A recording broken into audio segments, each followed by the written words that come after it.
nitwa Ismael Mwanafunzi. Wowe utekereje inkuba cyangwa si inkuba imaze gukubita uhita wumva ko inkuba ari iki? Nawe wumva ari igisimba kimeze nk'isake gitontomye imvura irimo kugwa kigacira umuriro ushobora gutwika umuntu uri munsi yacyo? Cyangwa wamaze gusobanukirwa ko ari ingufu z'amashanyarazi ziruka kurusha isasu rya revolver, zifite ubushyuhe bukubye inshuro 6 ubushyuhe bw'izuba uramutse uryegereye aho riherereye? Ingufu z'amashanyarazi zishobora kwica umuntu mu kanya kari munsi yako guhumbya. Ingufu zishobora gukubita ahantu aho ariho hose kuri uyu mubumbe. Ingufu z'amashanyarazi zifite watt miliyari. Ingufu z'amashanyarazi zishobora gucanira umwe mu mijyi minini yo mu isi. Bigenda bite kugira ngo ikubite abantu cyangwa si ibintu? Hari abashakashatsi bo mu makaminuza atandukanye mu isi baganiriye na televiziyo y'Abanyamerika The National Geographic Channel ndetse na raporo z'ubushakashatsi bw'ikigo cya gisivili cy'Abanyamerika gikurikirana imibereho y'isanzure NASA. Byose bishobora kugufasha gusobanukirwa mu buryo burambuye ibirebana n'inkuba. Ingufu z'amashanyarazi zica mu kanya nk'ako guhumbya umuntu umwe mu bantu 10 zihuye nabo. Ingufu z'amashanyarazi zica abantu benshi kurusha bicwa n'imiyaga ikomeye, tornade na uragan kumva muri Amerika y'Amajyaruguru. U Rwanda nicyo gihugu cya mbere mu isi gikorwaho n'ingaruka z'inkuba ubaze mu birometero kari inkuba ishobora gukubita inshuro nyinshi mu mwaka. Ibi biri mu bushakashatsi bwasohotse mu kinyamakuru Journal of Geophysical Research mu 2014.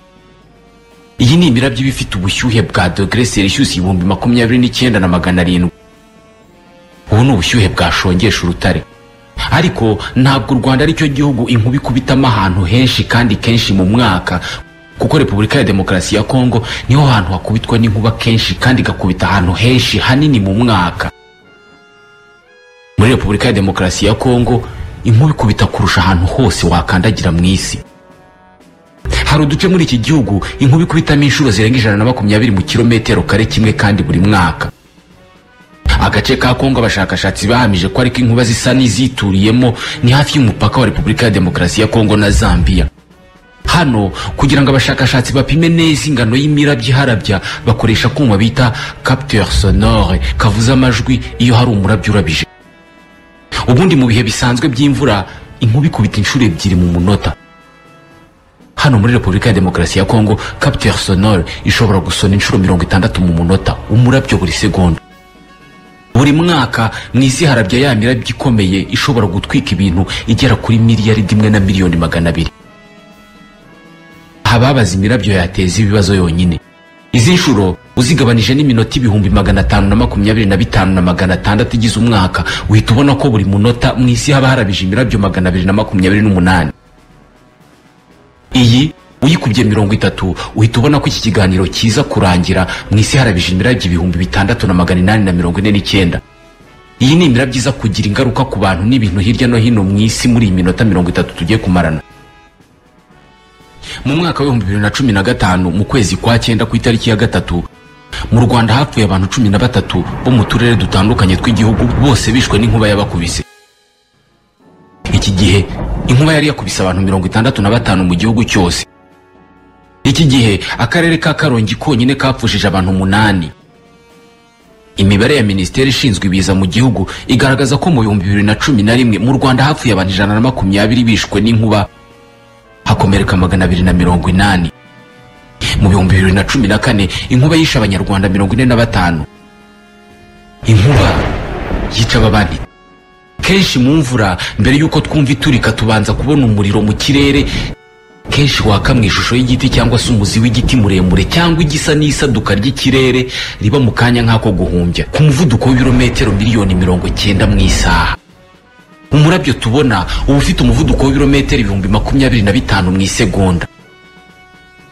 Ni umurongo w'umuriro ufite miliyari 1 ya volte tubona usa n'usatuye ikirere ukatwereka urumuri rusandaye hirya no hino, twahumbya tugasanga ruragiye. Ubushyuhe buba buri muri uriya murongo w'urumuri buba burengeje °C 25,000. Iyo ibi bikimara kuba cyangwa se iyo birimo kuba, twumva urusaku rumena amatwi, twese tugahita tuvuga cyangwa tugatekereza ko inkuba ikubise. Byose biba mu gihe kiri munsi y'icyo dukoresha mu guhumbya, kandi bikaba inshuro miliyoni 8 buri munsi. ni kimwe mu bikorwa isi ikora bikaba inshuro nyinshi kandi bikabonwa n'abantu benshi, ariko ni kimwe mu bikorwa bisobanukiwe n'abantu bake mu isi. Abashobora kubyumva ni abafite ubushobozi bwo gukurikirana urugendo rw'umurabyo kuva aho uremerwa kugeza urangiye, ni ukuvuga kugeza tuwubonye tugahita tuwubura. Twebwe abarebwa n'iki kiganiro kugira ngo tumenye iby'uru rugendo biradusaba kumva ubuhamya bw'umuntu warokotse inkuba. Nihagira umunyarwanda ugutuka ngo uragakubitwa n'inkuba, ibi nibyo azaba kwifurije. Mu kwezi kwa gatanu mu 2000, uwitwa Michael Ratley yari arimo gukina golf aho yari atuye Cape Cod muri Massachusetts. Hejuru ye ikirere gitangira guhinduka, ibicu birijima nk'uko tubibona iyi imvura igiye kugwa. Ako kanya umuriro upima ampere 30,000 waramanutse ku muvuduko w'ibirometero 90,000 ku isaha uza werekeza neza kuri Michael Ratley. Urusaku n'ibishashi by'umuriro nicyo kintu yasorejeho yumva. Ibi nabyo yabyibutse hashize iminsi 38 bibaye. Mu gihe kitageze kuri 1/2 cy'isegonda ubuzima bwe yari yamaze kubwibagirwa, ameze nk'utarigeze kubaho. Nafunguye amaso nsanga ndi muri ambulance. Icyo gihe sinashoboraga no kuvuga. Bambwiye ko banjyanye mu kigo gitoza abantu kuvuga, bambwira ko hashize ukwezi nkubiswe n'inkuba. Nta kintu na kimwe yibuka kuri uwo munsi kuko atigeze abona umurabyo wamukozeho. Kugira ngo twebwe tubashe kumenya ibyamubayeho uwatigeze amenya, biradusaba kwishyira mu mwanya we maze tunyure mu nzira umurabyo unyuramo iyo winjiye mu mubiri w'umuntu, cyangwa se mu yandi magambo ibiba ku mubiri w'umuntu ukubiswe n'inkuba. Iyi nkuba igukubise cyangwa se iyo wisanze mu nzira y'amashanyarazi twita inkuba, umuriro w'amashanyarazi ukwinjiramo wihuse cyane, ugakwira mu mubiri wawe wose mu kanya nk'ako guhumbya, ugahagarika umutima wawe gukora. Amahirwe abashoboka ni ukuba hari umuntu hafi yawe akagukorera ibyo bita massage cardiaque, ni kumwe bagutsikamira ku mutima basa n'abagukanda.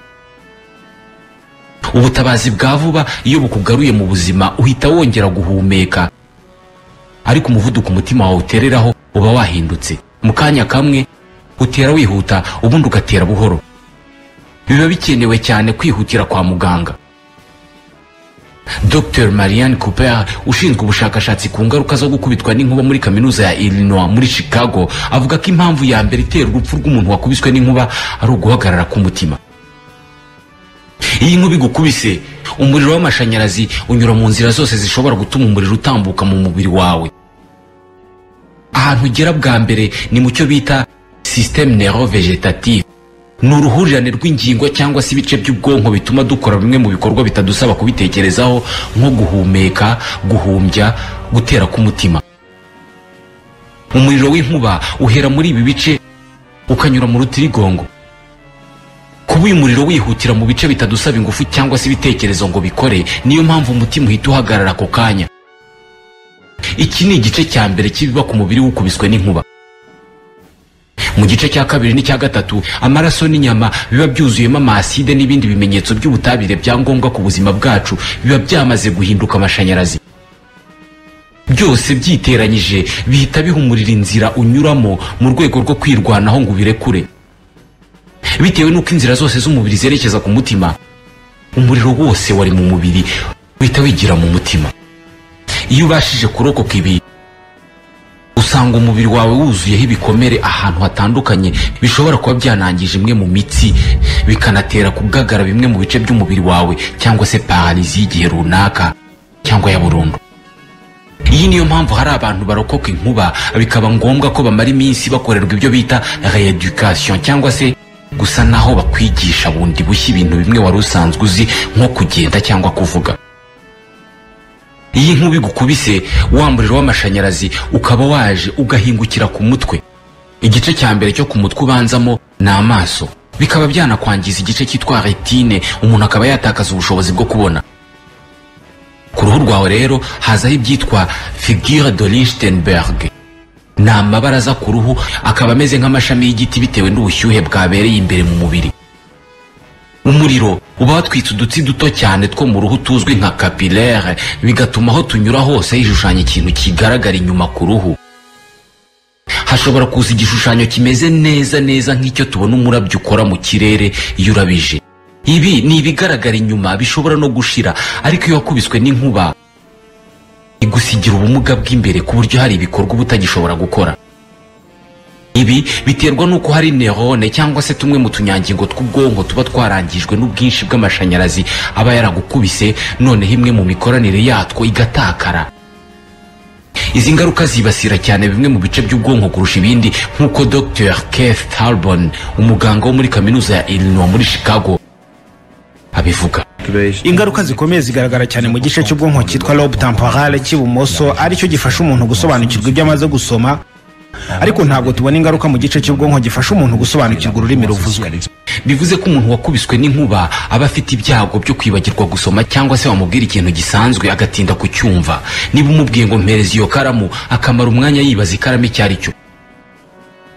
Impamvu nyamukuru ibitera ni uko ubusanzwe ubwonko buzima bukoresha amashanyarazi kamere avuka biturutse ku kwihuza k'utunyangingo two mu bwonko cyangwa neurone ubusanzwe dukoresha ibimenyetso by'amashanyarazi, signaux électriques. Iyo umuriro w'amashanyarazi uba mu mutwe wacu ugeze aho utunyangingo tw'ubwonko duhurira cyangwa se ibyo bita synapse, hahita havuka ikindi kimenyetso cy'ubutabire cyangwa se icyo wakwita akanyangingo k'intumwa kitwa neurotransmetteur. Aka gakwira mu bwonko kabifashijwemo n'utunyangingo dushinzwe kwakira amakuru cyangwa se recepteur, ariko tujyana amakuru mu bice byose by'ubwonko. Iyo wakubiswe n'inkuba, iyi mikorere hari ubwo yangirika, hanyuma inzira zo mu bwonko bwawe zigahindagurika. Bisa nuko wakohereza muri radio yawe umuriro urengeje uyikeneye. Inkuba isenya byose biri mu nzira yayo, nyamara 90% by'abantu yakubise bararokoka. Umwe mu bayirokotse, Michael Ratley, ari mu bantu bake mu isi bashobora kuguha inama y'uburyo wakwirinda gukubitwa n'inkuba. Inama yonyine nshobora kugira abantu mu birebana n'inkuba, n'uzajya wumva urusaku rwayo rutangiye, ujye ushaka ukuntu winjira mu nzu wihishe, kuko hanze nta hantu na hamwe hizeyeho kwikingira inkuba. Birasa naho yakanzwe bihagije. Nyuma yo kumva ubwoba nk'ubu, buri wese yakwifuza kumenya neza aho inkuba ituruka. Benshi muri twe tuzi uko biba bimeze iyo umurabyo urabije mu mvura, ariko ntabwo tuzi uko bigenda mbere y'uko umurabyo urabya tukawubona, ndetse inkuba igakubita tukumva urusaku. Inkuba n'imirabyo bishobora guhitana benshi biba muri Repubulika ya Demokarasi ya Kongo, ariko ahandi hantu haba inkuba nyinshi ni mu majyaruguru ya Australia mu mujyi wa Darwin. Hano inkuba ishobora gukubita inshuro 1600 mu masaha make cyane. Aha kimwe no muri Repubulika ya Demokarasi ya Kongo niho hantu heza ho gukorera ubushakashatsi ku birebana n'inkuba. Abashakashatsi bashaka kumenya imikorere y'inkuba bazana ibikoresho kabuhariwe hano bagapima ibyo bashaka gupima. Zimwe muri raporo bakoze nyuma y'ubushakashatsi zivuga ko mu kirere byose bitangira uruhurirane rw'ubushyuhe n'umwuka ukonje bitanga ibicu bisanzwe tubona buri munsi. Ibyo bicu byitwa cumulonimbus biratumbagira bikaba byagera kuri metero 12,000 kandi bikagenda ku muvuduko w'ibirometero 90 mu isaha. Indege z'abashakashatsi zagiye zifata aya makuru zishobora gutumbagira zikagera ku butumburuke bwa metero 20,000 uvuye hano mu isi. Izo mugendamo mu ngendo mukora ntabwo zirenga kuri metero 10,000. Mu bicu byavutse mu kwihuza k'umwuka ukonje n'ubushyuhe niho haba henda kuvuka inkuba. Ariko se binyuze mu yihe nzira? Ni ikibazo gisa n'ikigoye, gusa abashakashatsi mu by'ikirere kuva mu myaka myinshi ishize batekereza ko ibi bicu bikora nka generateur cyangwa se moteur itanga amashanyarazi. Muri ibyo bicu havukamo udutonyanga duto tw'amashanyarazi tugenda dukonja cyane, hanyuma tugahinduka urubura, tugahuhwa n'umuyaga, tugatangira kumanuka. Muri uko kumanuka no kuzerera mu isanzure, utwo tubuye cyangwa se urwo rubura rugenda rukubitana, maze uko rukubitana rugahererekanya ibimenyetso bitanga amashanyarazi. Bisobanuye ko ibitonyanga by'amashanyarazi n'urubura byahoze bigizwe n'amazi asanzwe iyo bisekuranye ku muvuduko w'ibirometero 90 ku isaha. Buri kimwe muri byo gihita kisanga kifitemo amashanyarazi cyahawe n'ikindi. Bavuga ko buri kimwe kiba gifite charge positive cyangwa negative. Urubura rufite ikimenyetso cy'amashanyarazi cya negative rurahanuka rukagwa ku mpera ya bya bicu biremereye cyangwa se cumulonimbus, naho rufite ikimenyetso cya positive rwo rurazamuka ku mpera ya bya bicu hejuru cyane. Ahangaha ibimenyetso by'amashanyarazi byiswe negative biba bitandukanye n'ibyiswe positive. Uko ibicu bigenda harimo n'umuyaga, bwa bwoko bubiri bw'urubura rufite ibimenyetso bitandukanye burasekurana bigatanga amashanyarazi y'ingufu nyinshi cyane, bakatubwira ko byitwa inkuba. Ibi nibyo bita teori cyangwa se uburyo bigenda mu magambo, ariko ko bigenda mu bikorwa byo biratandukanye cyane. Umwuka ntabwo ari inzira nziza y'umuriro w'amashanyarazi. Ntabwo umwuka wemerera amashanyarazi gutambuka mu buryo bworoshye. Kugira ngo umuriro unyure mu mwuka bisaba ko bimwe mu bigize umwuka binawurinda bishwanyuka kugira ngo umuriro utambuke. Ibi bisaba amamiliyoni yewe n'amamiliyari ya za volte z'amashanyarazi. Abahanga mu by'ikirere birirwa bakijagajaga kugira ngo babone inzira ibi binyuramo, ariko ntabwo bigeze bayibona. Mu nkuru zivugwa ku nkuba buri gihe hari ikintu kiburamo. Icyo tuzi gusa ni uko inkuba ari ingufu z'amashanyarazi abantu bashobora no gucana mu ngo zabo. Professeur Joe Dwyer wo muri kaminuza ya Floride niwe usobanura uburyo imikorere y'inkuba yakwifashisha ikaduha amashanyarazi. Ndamutse nkuyemo inkweto zanjye maze nkakuba ibirenge kuri tapi, ubushyuhe buza munsi y'ibirenge buhita butandukanya ibimenyetso by'amashanyarazi. Ibimenyetso bya negative bikajya ku ruhande rumwe, ibya positive bikajya ku rundi. Iyo bimaze kwitandukanya biba bikeneye kwihuza, ariyo mpamvu uramutse ukoze kuri ponye y'urugi ukabikora unakuba cyane ibirenge byawe kuri tapi byatanga ibishashi by'umuriro. Dutekereza ko ibyo ari byo biba mu bice inkuba igiye gukubita. Cela donne une étincelle.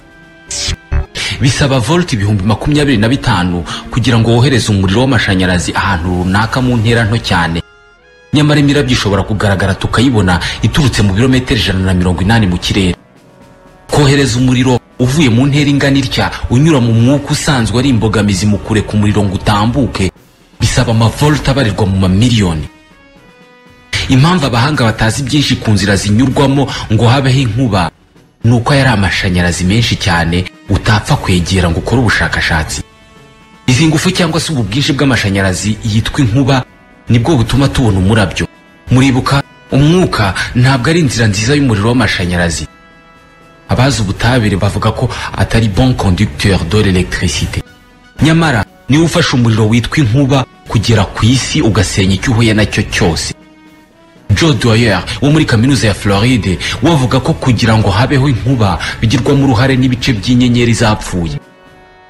Kera cyane, kure cyane mu isanzure rya kure, hari inyenyeri zagiye zishwanyuka. Utuvungukira twazo tutagaragara ariko twuzuye amashanyarazi twagiye dukwira isanzure. Utu tuvungukira abazi iby'ubumenyi bw'isi batwita rayon cosmique. Turiruka cyane ku muvuduko nk'urumuri, tukarenga amamiliyoni y'ibirometero twerekeza hano mu isi. Buri segonda amamiliyoni y'utu tuvungukira yisekura hano ku isi. Ntabwo tugaragara, ariko iyo turimo kugenda mu isanzure tuba dufite ubushobozi bwo gushwanyaguza bya bice bigize umwuka biwubuza gutanga inzira ku mashanyarazi. Babyita gushwanyaguza structure moléculaire de l'air, niba hari ababyumva neza gutyo. Iyo utwo tuvungukira tw'inyenyeri dushwanyaguje umwuka bihita bibyara ibindi abahanga bita rayon X. Iyi ni imirasire igizwe n'uduce twitwa electro twinshi dushobora gupimishwa ibyuma kabuhariwe kandi tukagira ubushobozi bwo gusenya icyo twerekejeho cyose. Izi rayon X rero bikekwa ko zigendana n'umurabyo w'inkuba zikawufasha gufungura inzira kugira ngo umurabyo ukorerwa ku birometero 12,000 uvuye ku isi unyure muri iyo nzira yose utugereho, kandi mu kirere hari imbogamizi z'umwuka. Iyo rayon cosmique cyangwa se akavungukira k'inyenyeri gahuye n'ibicu biremereye cyangwa se cumulonimbus bihita biteza ukwivumbagatanya kw'ibicu mu kirere. Ibi bihita bitanga umurabyo w'akanya gato cyane ku buryo bigoye kuwupima. Uyu murabyo uhita uza wiruka cyane werekeza hano ku butaka. Uyu muvuduko n'ingufu bisekura bya bice bigize umwuka cyangwa se molécule de l'air bigacikamo ibice.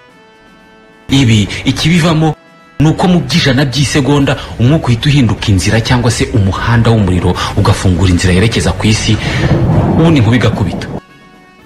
Ibi bikorwa byose kugira ngo bibe birangire bifata 50 miliyoni by'isegonda. Uyu murabyo iyo urimo kumanuka uva mu kirere uza ku butaka ukurura ibimenyetso by'amashanyarazi bifite ikimenyetso cya positive byose biri ku butaka cyangwa se biri mu bintu biri ku butaka.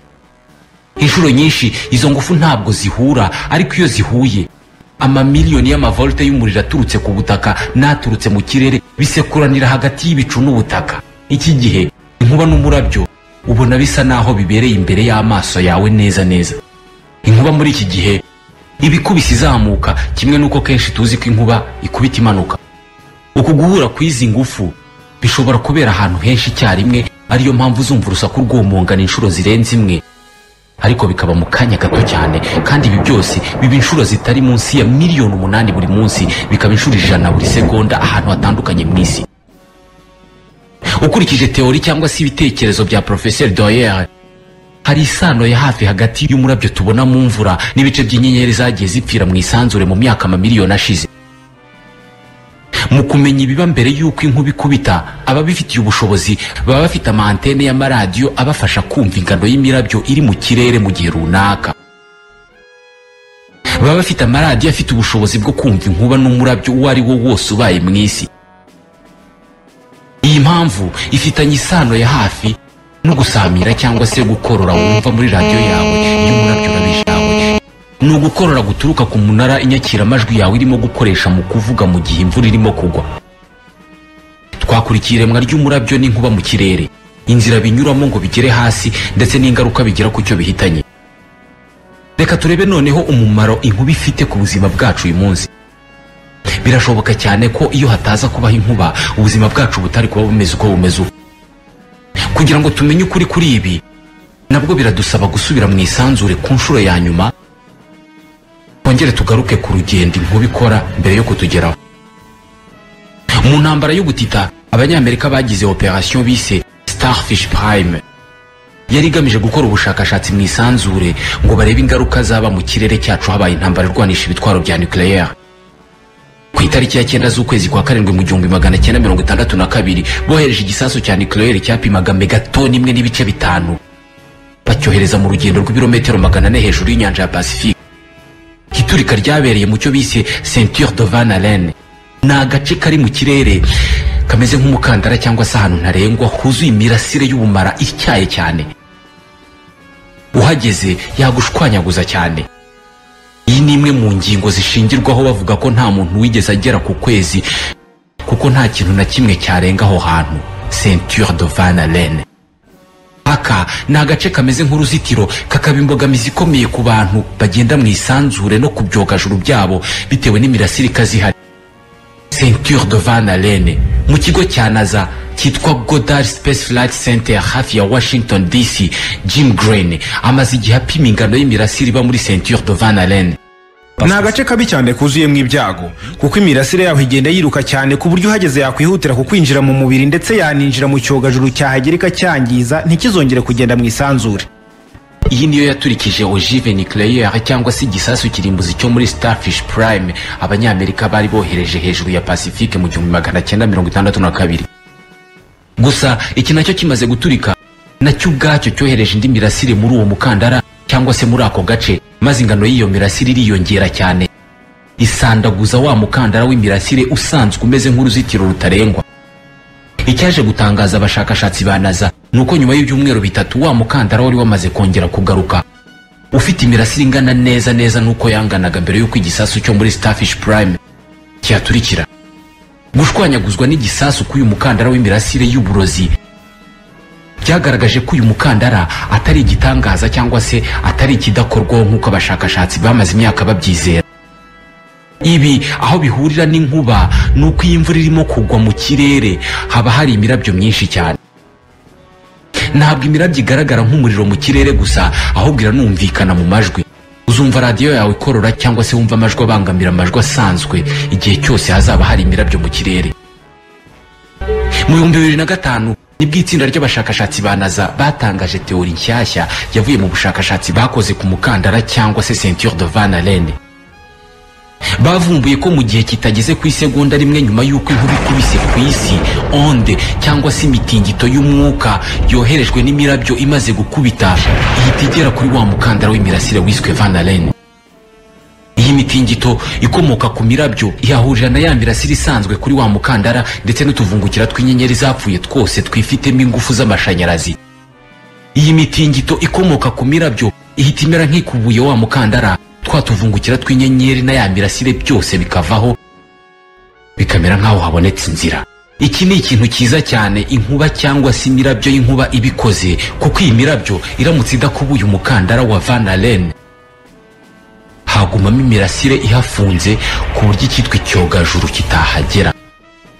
ingaruka zabyo benshi mwazumva, kuko nk'ibyogajuru by'itumanaho nibyo bituma dukoresha telefone cyangwa se tukareba televiziyo zikoreshwa n'ibyogajuru. Birumvikana inkuba n'imirabyo bisukura uyu mukandara mu buryo budahoraho, ariko hari iminsi kuri uyu mukandara haba hari inzira nubwo nyuma hongera gufunga.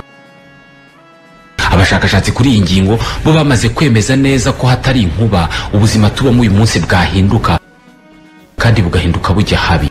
Jim Green ni umushakashatsi muri NASA. Ejo turamutse tubuze inkuba, ubuzima bwacu bw'imibereho bwahinduka cyane.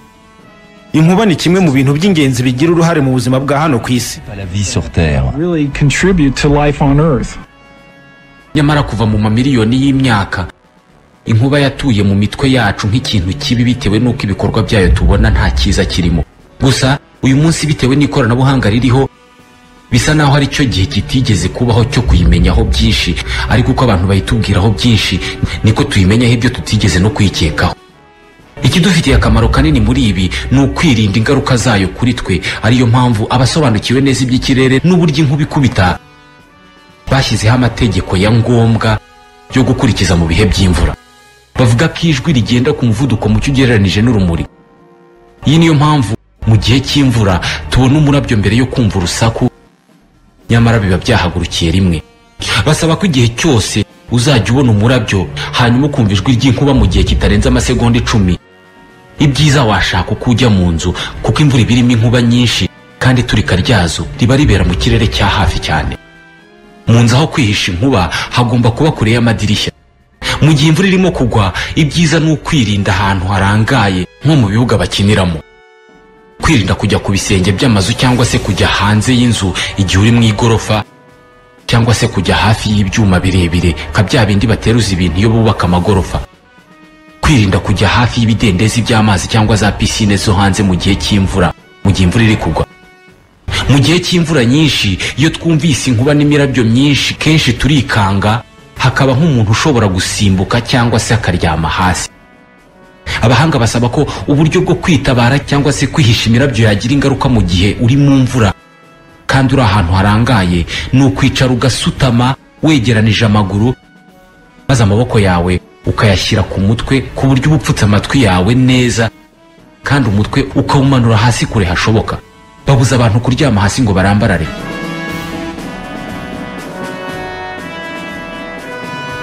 Igihe uri mu ishyamba, ntuzigere ujya munsi y'igiti kitegeranye n'ibindi, ahubwo ibyiza wareba akazinga k'ibiti bigufi kandi biri ahantu higiye hepfo hasa n'igikombe, akaba ariho wugama. Igihe uri mu bice bikunda kwibasirwa n'inkuba nko mu burengerazuba bw'u Rwanda, ibyiza ni ugucomora ibintu byose bicometse ku muriro w'amashanyarazi mu nzu yawe. Ibi byose ubikurikije ndetse n'andi mabwiriza agenda atangwa n'inzego zibishinzwe, uba ugabanije ibyago byo kuba wakubitwa n'inkuba cyangwa se kuba watwikwa n'amashanyarazi aturutse mu isanzure.